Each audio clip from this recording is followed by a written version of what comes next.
خب امروز تو نمایندگی 2014 اینانلوم داریم یه ویدیوی ضبط کنیم، مثل دقیقاً مشتری که داره میاد اما ماشین رو تحویل بگیره. توضیحاتی که ما یه مشتری که میاد تازه ماشین صفر شما تحویل بگیره تو این ویدیو شما بدیم. اگر روزگاری رفتی از بازار ماشین تحویل گرفتی، یعنی خریدی و همونجا تو بازار تحویل سوئیچو به داد گفت برو، یا دوستی رفیق چیزی داره که دکمه ها نمیدونه چیه، قابلیت ماشینشو نمیشناسه، این ویدیو مناسب اون دوستانه. اول از ظاهر ماشین توضیح بدیم که این ماشین دیلایت داره، یعنی چراغ روز که در طول روز شما به انتخاب شما نیست، این چراغ کلا روشنه مگر اینکه چراغ کوچیک ماشین شما یا روشن باشه یا چراغ شب شما که اینه که لنز داره یه خط کاتنور داره روشن باشه، این دیلایت شما خاموش میشه. یا وقتی که شما یک طرف راهنما بزنه، یعنی شما یا راهنمای راست بزنی یا راهنمای چپ بزنی، همون طرفی که راهنما داره زده میشه اون دیلایت خاموش میشه. ما یه دونه رادار داریم اینجا با یه دونه دوربین داریم اینجا. اولیش رادار تصادفه که پشت این ورق پلاستیکی قرار گرفته که جلو رو اسکن میکنه، اگه به مانعی داره نزدیک میشه شما واکنشی نشون نمیدی خودش ترمز میزنه. و اینجا داریم دوربین رادار بین خطوط که اگر شما بدون راهنما از خطوط جاده خارج بشی شروع میکنه آلارم دادن که دکمه‌های فعال و غیر فعال کردنش داخل کابین بهتون توضیح میدیم. فورسای FCH به دو دسته تقسیم میشه، شماره شاسی 400 به پایین، 400 به بالا. شماره شاسی 400 به پایین آینه‌شون رو این جلو قرار گرفته، به اصطلاح تو بازار بشه آینه قدیم یا آینه جلو بهش میگن. شماره شاسی 400 به بالا آینه‌شون رو دره و بهشون یه آینه جدید. مزیت آینه‌های جدید به آینه‌های قدیمی اینه که لرزش کمتر داره و آینه‌های قدیمی هم اینجاشون یه بادگیر پلاستیکی مشکی رنگ داره که تو آینه جدیدا بخواد این پایین اینجا قرار میگیره حذف شد. میرسیم به اینجا که باک ماشین 60 لیتریه.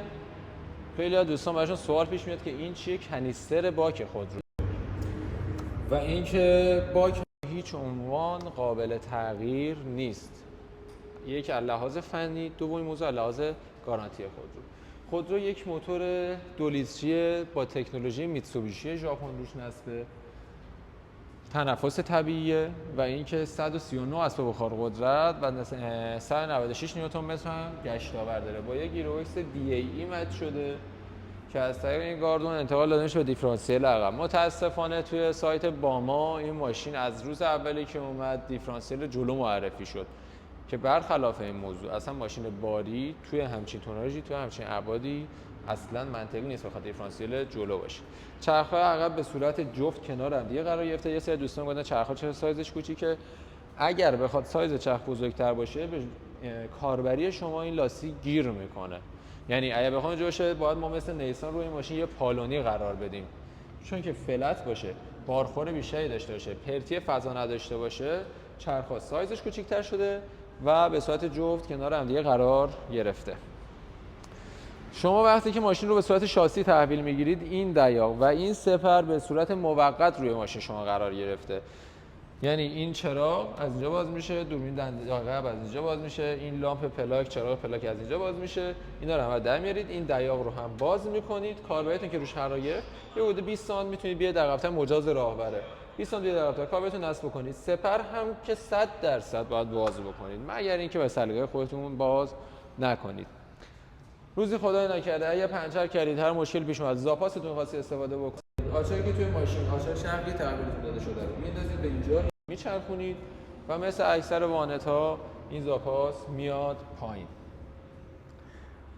میرسیم به باتری ماشین 65 آمپره، باتری ماشین 12 ولت چون که ماشین بنزینیه. جعبه فیوز اصلی ماشین اینجاست، جعبه فیوز داخل کابینشون، داخل کابین هم موقعی داشبورد باز کردیم بهتون نشون میدم. برسیم به داخل کابین. اولین مزیت داخل کابین این ماشین یک فضای به اصطلاح خواب اینجا داره که توش نمیشه عملا خوابید، ولی حالت انباری، فلاسکی، چیزی میخوای بذاری. یکی موضوع. دومین موضوع یه سراسش عادتش اینه که مقدار صندلی اینجوری بخوابه، راحت‌تر میشن روی ماشین. خیلی راحت‌تر میشن توی ماشین. یا مثلا میخوام من یه چرتی بزنم، یه استراحتی کنم تا ماشین بارگیری بشه، به هر طریق این فضای کابین خوابه خیلی راحت‌تره. شما نیازی نیست اینجوری مثل حالا نیسان یا ایسوزو 5200 اینجوری سیخ بشینید داخل کابین باشید. یه کنسول وسط داره که باز راحتیه رو بیشتر میکنه. چرا؟ یه دست شما اینجاست بفرمون، یه دست شما اینجاست وزنتو میتونی بندازی روی کنسول که این ماشین سواری قشنگ حسش کردین که چقدر اینو راحت میکنه. ولی یک عیب هم هست، شما یه 3 نفری داخل کابین این ماشین نمیتونی بشینی. میرسیم این دکمه پیانویی اینجا. اولین دکمه از سمت چپ فقط قفل در ماشین رو باز میکنه، قفل نمیکنه، فقط باز میکنه. آینه های جانبی بزرگا، یعنی بالایی‌ها گرمکن داره که حالا برفی بارون چیزی باشه بخوره که شیشه شما اینو که بزنی المنت‌های داخلش گرم میکنه و اون بخار روی شیشه روی آینه از بین میره. جفت راهنما این سیستم ESP رو خاموش روشن میکنه که اینجا رو بگیریم مشخصه که این چراغ روشن میشه. من دکمه رو میزنم. یک موضوعی که هستش، اگر اون چراغ ها پشت کیلومتر روشن باشد یعنی سیستم غیر فعاله، اگر خاموش باشه یعنی سیستم فعاله. و همینطور AEBS که تو حوز اضطراری ماشین شروع کنه چشمک زدن و رادار بین خط LDWS رادار بین خط، تمامی اینها اگر غیر فعال باشن اونجا چراغشون روشنه. خیلی دوستان اشتباه میکنن، فکر می‌کنن اگه چراغ روشنه سیستم فعاله، ولی اگه غیر فعال باشه به اصطلاح سیستم غیر فعال باشه اونجا چراغش روشن میشه که هشدار به شما میده که غیر فعاله.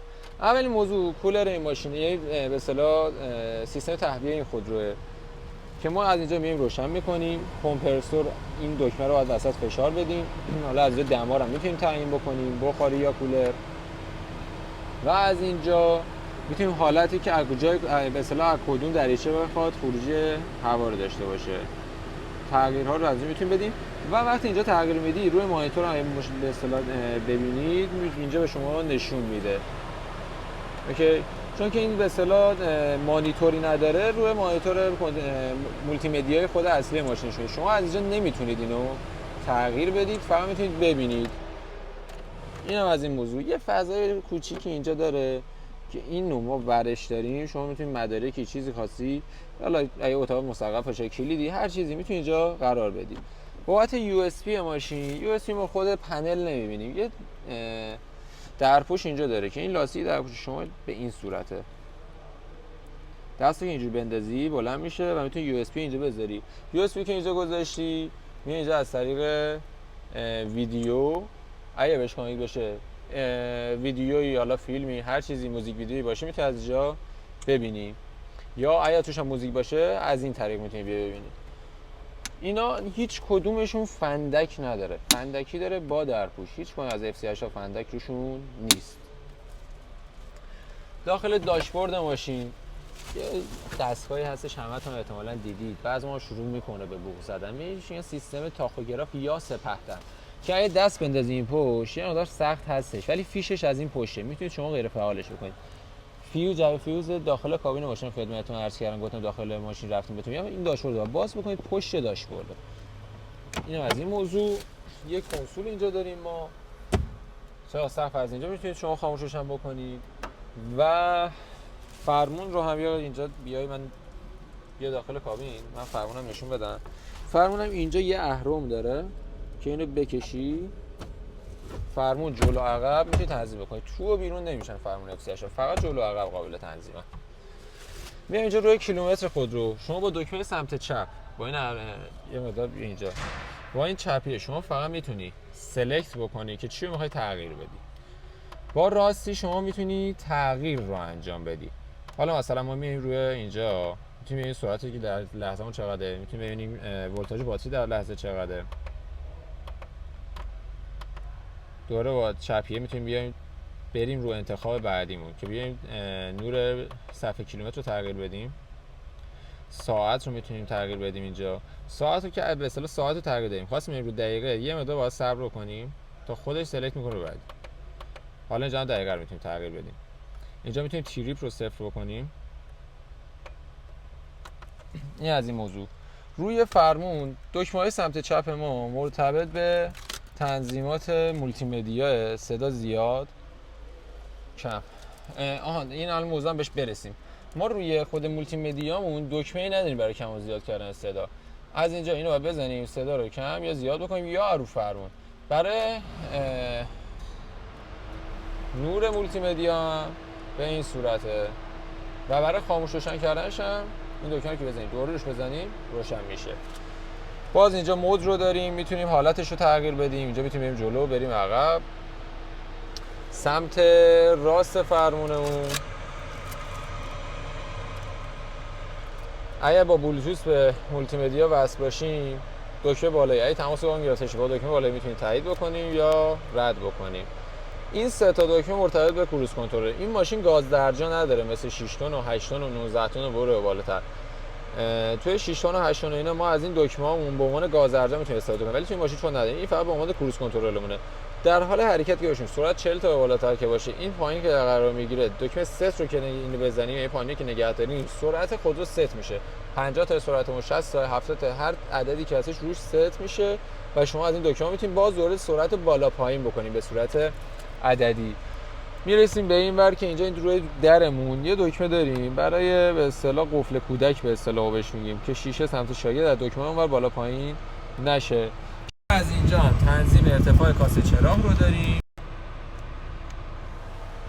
و داخل کابین یه جور صحبتی نمیمونه. این از داخل کابین فورس اف38 که در زمان تحویل خودرو بهشون توضیحات رو میدیم. دستورالعمل اینجا با برچسب چسبونده شده که شما اتاق رو به چه صورت باید بدید بالا. خب ما بازم به صورت کلامی و عملی خدمت شما اینو توضیحش رو میدیم. اول دست چپ رو میندازی به این ضامن، میکشید سمت خود. با دست راست این رو آزاد میکنید. دست الان دو دست آزاد. با دست سمت چپ حتما این دستگیره رو بگیرید و با دست راست این ضامن رو دوباره آزاد میکنید. اتاق میره بالا. حتما حواستون باشه این قفل اینجا قرار بگیره. ناکنید میبینید این اگه اینجا قرار نگیره خب این اتاق ممکنه برگرده. حتما این به این صورت به صورت 90 درجه صاف باشه. 90 درجه نه 180 درجه صاف باشه و این قفل هم اینجا روی این قرار بگیره. مخزن رادیاتتون رو البته اینا خدمتتون عرض بکنم هر موقع ماشین طولانی مدت بخواد کار کنه این فنرم بندازید که این بر نگرده. مخزن رادیاتور، آب رادیاتور سطحش رو میخواید ببینید تا کجاست، از این طریق نگاه میکنید که مشخص. اوکی؟ این از این موضوع. بریم به اون ور ماشین.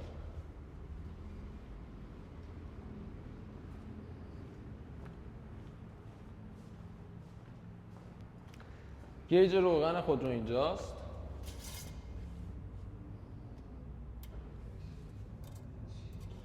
مخزن هیدرولیک رو از اینجا شما میتونید چک بکنید و مخزن هیدرولیک اونجاست.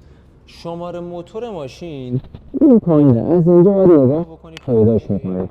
حالا اگه رفت شماره گذاری اگه پیدا یه مقدار اذیت شدید پیدا نشد میتونید یه آدرس بدید که این پشت است. شماره شاسی ماشین هم یکیش روی این تیرک شاسی سمت شاگرد اینجا هک شده، سمت راننده هم پشت لاستیک اونور هک شده.